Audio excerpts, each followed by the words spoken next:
పరిశుద్ధ రక్తముతో పాపము కడిగిన తండ్రిని స్తుతించెదను.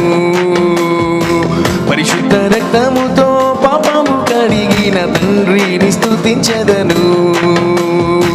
పరిశుద్ధ రక్తముతో పాపము కడిగిన తండ్రిని స్తుతించెదను.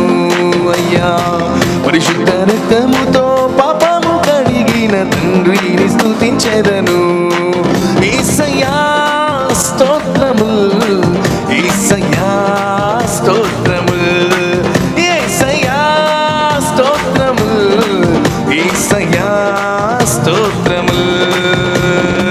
దావీదు వలెనే నాట్యమాడి తండ్రిని స్తుతించెదను.